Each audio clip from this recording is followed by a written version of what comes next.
boleh ditampilkan Bang Martin. Ya, setiap orang tentu menginginkan kehidupan yang tenang. Betul apa betul? Apakah ada di sini yang menginginkan kehidupan yang berantakan? Apakah di sini ada yang menginginkan hidupnya setiap hari itu marah-marah terus, berantem terus sama teman, sama keluarga, sama pasangannya? Tentu tidak ada kan? Semua kita tentu menginginkan kehidupan yang tenang. Dan banyak orang, Bapak Ibu Saudara, mungkin termasuk kita juga, ketika kita mencari ketenangan, ada banyak cara yang kita lakukan. Benar? Oke, next. Ya, ketika kita mencari ketenangan hidup, ada yang mungkin pergi jalan-jalan ke luar negeri. Siapa di sini yang pernah ke luar negeri? Ya, sama. Saya juga belum. Oh, pernah. Luar biasa. Semoga kita yang lain juga ikut menyusul ya.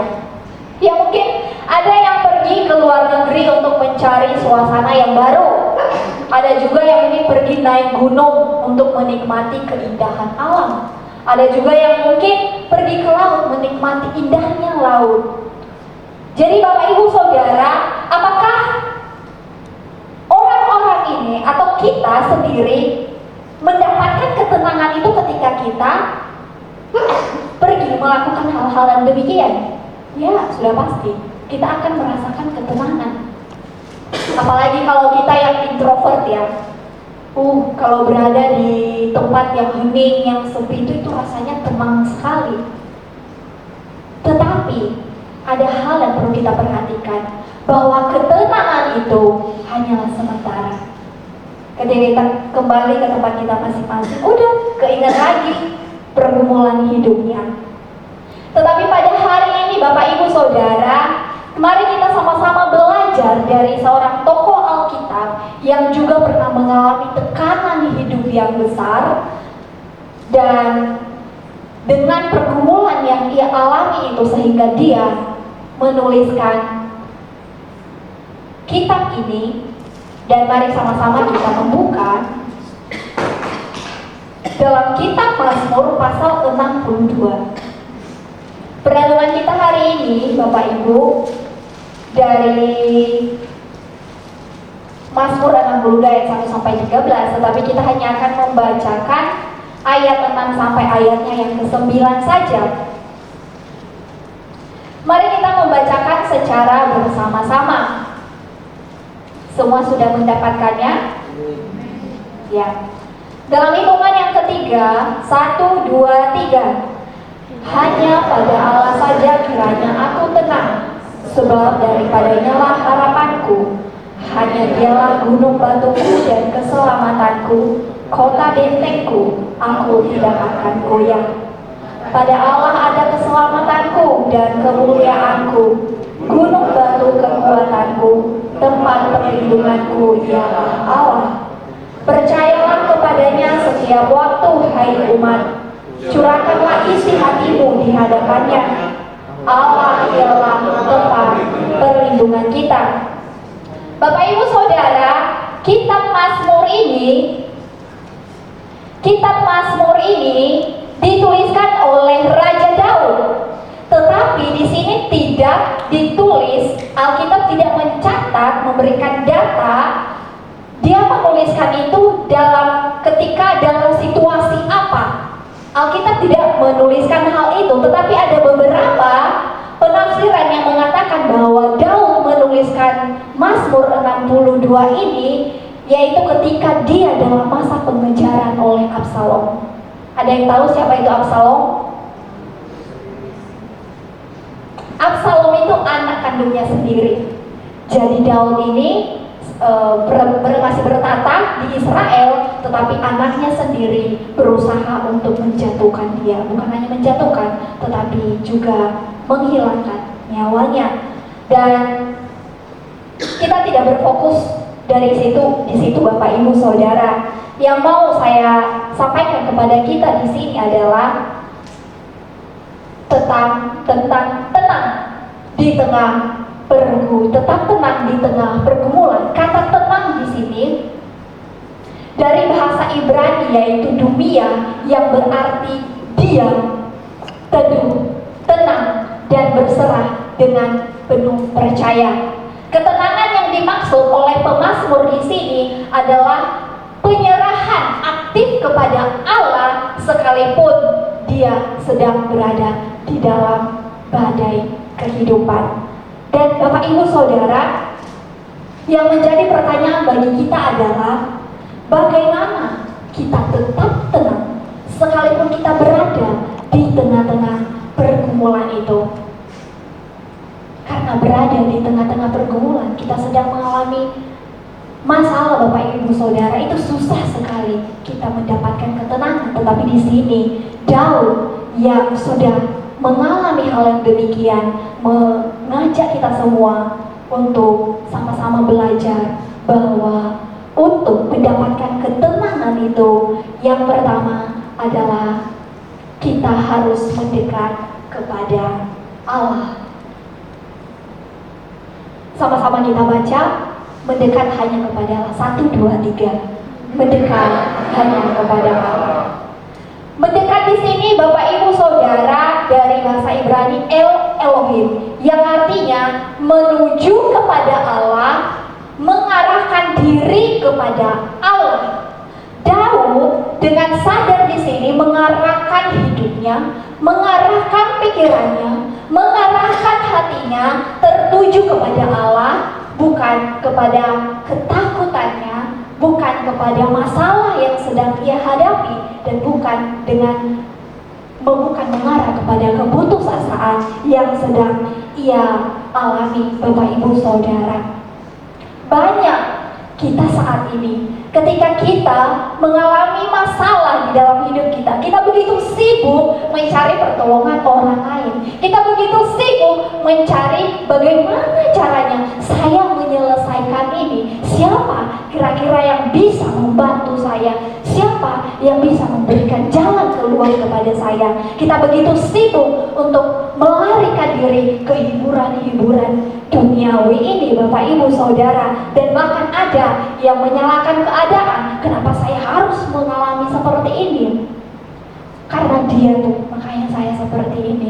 Karena mereka, karena keluarga saya, karena teman-teman saya, karena orang di sekeliling saya. Semuanya disalahkan. Intinya dirinya gak pernah salah. Bahkan ada yang menyalahkan Tuhan. Ada yang merasa kecewa dengan Tuhan, dengan semua apa yang dia alami di dalam kehidupannya.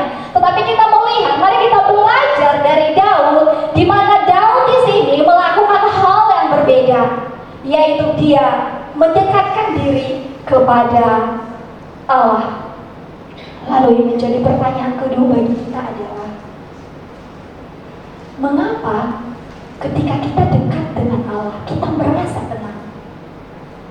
Yang pertama adalah karena Allah adalah keselamatan kita. Di sini Daud menyadari bahwa keselamatannya di tengah-tengah situasi yang sedang ia alami, itu hanya Allah yang sanggup menyelamatkan dia.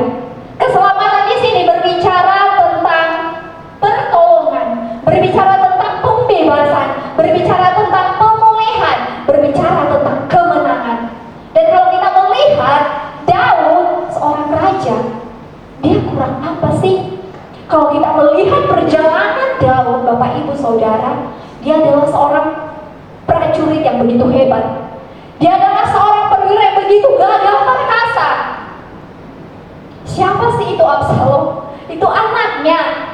Itu gak seberapa itu Absalom ketika Absalom berusaha untuk menjatuhkan dia.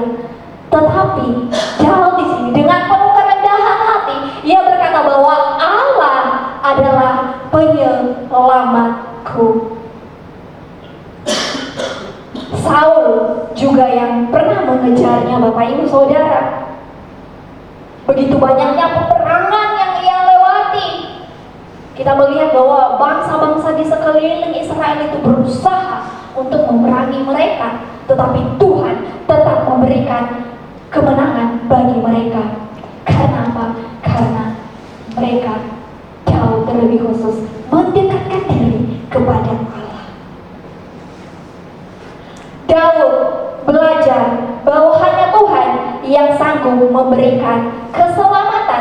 bagi dia dan bagi bangsa Israel. Terkadang Bapak Ibu Saudara, kita merasa bahwa dalam hidup ini sudah tidak ada lagi jalan keluar. Saya tidak tahu apa yang menjadi pergumulan setiap kita, tetapi mari kita meyakini bahwa Tuhan adalah keselamatan kita. Tuhan yang mampu memberikan kita pemulihan. Tuhan yang mampu memberikan kita kebebasan. Ingat bahwa ketenangan lahir ketika kita menyadari bahwa hidup kita ada di tangan Allah yang menyelamatkan kita, bukan di tangan manusia. Jangan bergantung kepada manusia, karena manusia akan mengecewakan. Betul apa betul? Iya. Jangan sepenuhnya percaya kepada manusia. Jangan sepenuhnya berharap dan bergantung kepada manusia. Percaya hanya kepada Allah saja. Yang kedua,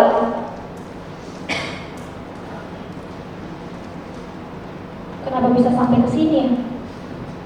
Ya. Yang kedua, kenapa kita tetap merasa tenang ketika kita berada di dekat Allah? Karena Allah adalah gunung batu dan perlindungan kita. Gunung batu di zaman Daud, Bapak Ibu Saudara, sering sekali menjadi tempat perlindungan saat terjadi peperangan. Mereka menjadikan gunung batu itu sebagai tempat persembunyian mereka daripada musuh-musuh mereka. Dan sehingga Daud mengatakan hal ini karena ia sendiri mengalaminya. Bagaimana Tuhan menjadi gunung batu yang melindungi dia. Dan gunung batu ini juga melambangkan sebuah hal yang begitu kokoh, atau batu karang yang kokoh, yang tidak mudah digoncangkan.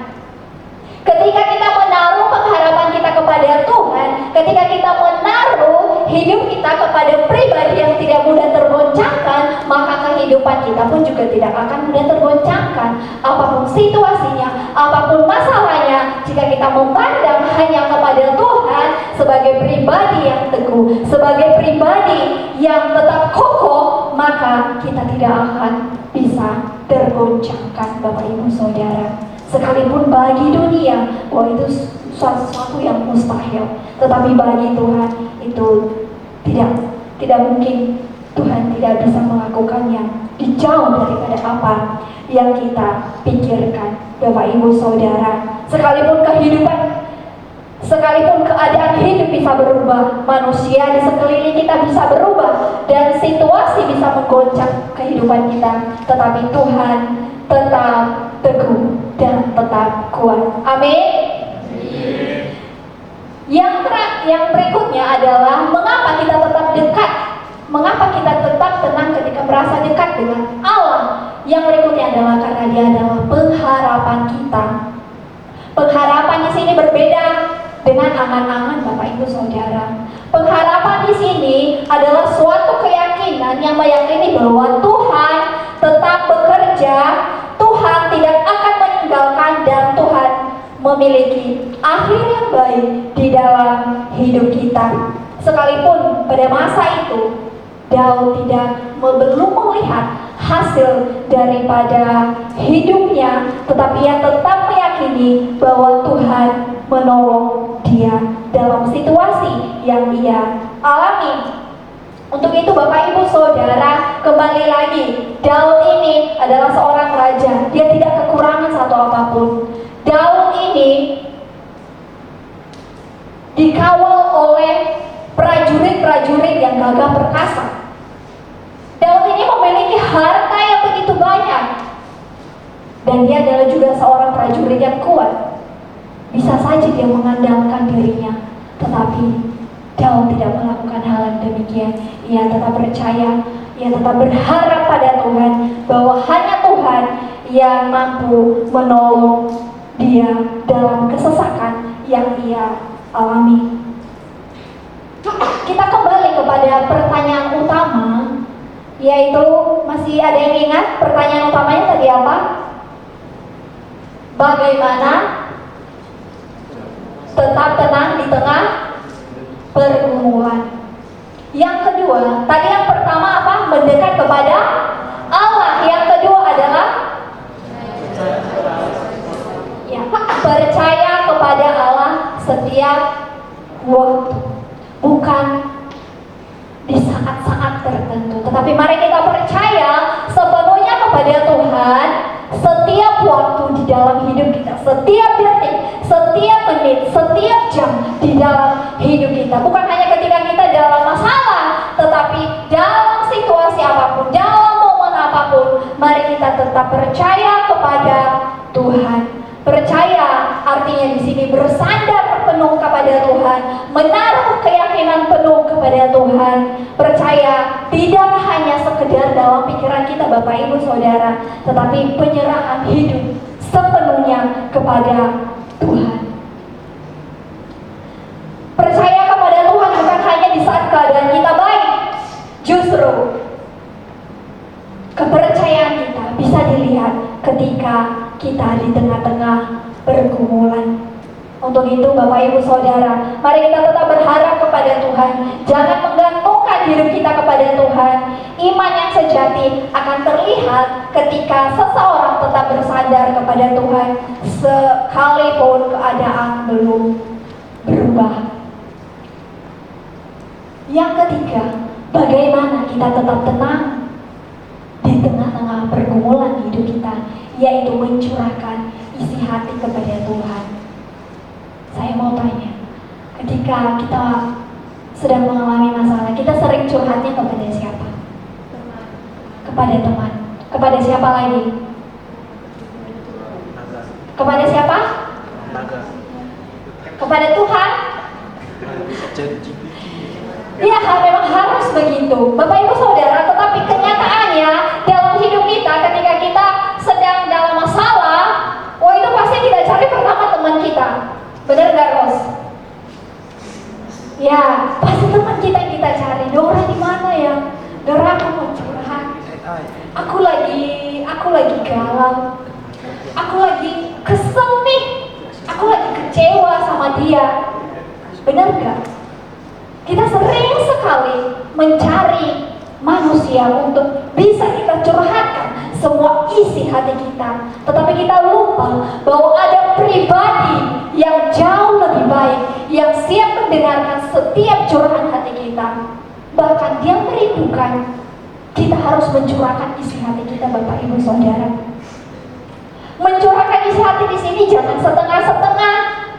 Di sini mencurahkan artinya menumpahkan, mengosongkan. Ibaratnya ada dua gelas Bapak Ibu Saudara. Gelas A itu berisi air, gelas B itu kosong. Kemudian dari gelas A menuangkan air di gelas B ini sampai gelas A ini kosong. Itu namanya mencurahkan yang dimaksudkan oleh pemazmur di sini. Curhat kepada Tuhan jangan setengah-setengah. Curhat kepada teman, curhat kepada pacar itu full. Tetapi ketika curhat kepada Tuhan, ketika kita menyampaikan pergumulan kita kepada Tuhan, itu justru hanya setengah-setengah. Kebalik Bapak Ibu Saudara. Jujur saya pribadi kalau cerita dengan orang, saya tidak mau menceritakan semuanya. Saya melihat orang itu, oh ini, si A ini, saya cocoknya curhat tentang pekerjaan saya. Si ini saya cocoknya curhat tentang relationship saya. Tetapi kepada Tuhan harus sepenuhnya kita curahkan kepadanya. Bapak Ibu Saudara, Daud ini adalah seorang prajurit yang begitu kuat. Soal lebay itu udah gak ada lagi dalam diri Daud. Nangis-nangis itu mungkin secara manusiawi kalau kita lihat udah gak ada lagi tuh dalam pikiran Daud. Tetapi dia tetap menyadari bahwa dia adalah manusia terbatas. Ia adalah manusia yang penuh dengan kelemahan. Untuk itu ia membutuhkan tempat untuk mencurahkan semua isi hatinya. Semua yang dia rasakan hanya kepada Tuhan.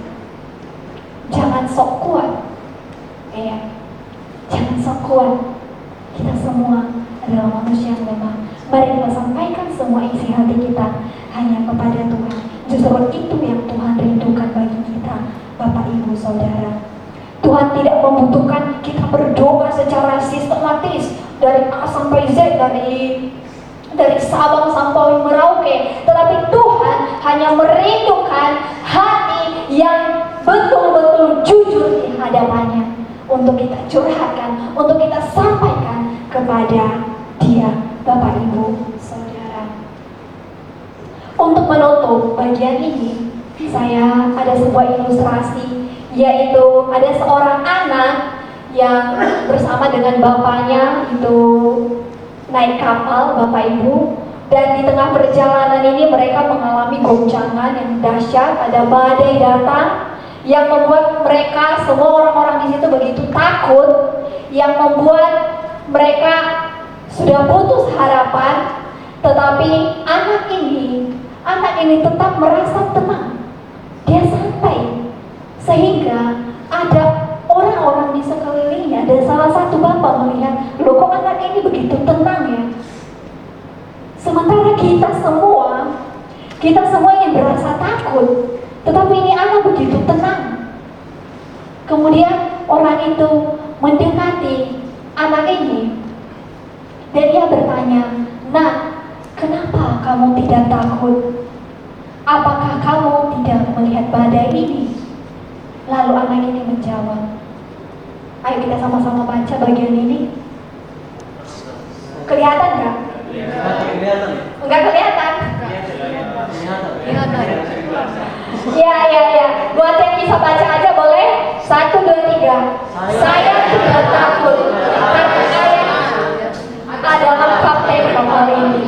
Kenapa dia tidak takut? Ternyata dia percaya bahwa ayahnya adalah seorang kapten. Dia percaya karena ayahnya kapten, sehingga dia tidak akan binasa. Dia menaruh kepercayaannya penuh kepada bapaknya. Dan inilah gambaran kita, Bapak Ibu Saudara, sebagai anak-anak Tuhan.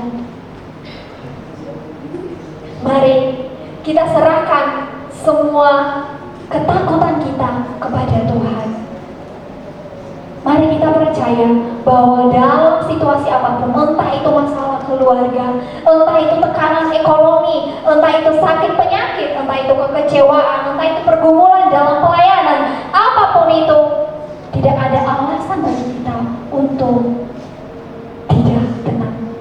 Asal kita mendekat kepada Allah, asal kita mencurahkan isi hati kita kepada Allah, asal kita mempercayai Allah, satu-satunya keselamatan kita, satu-satunya gunung batu kita, satu-satunya pengharapan kita yang memegang kendali atas kehidupan kita. Amin.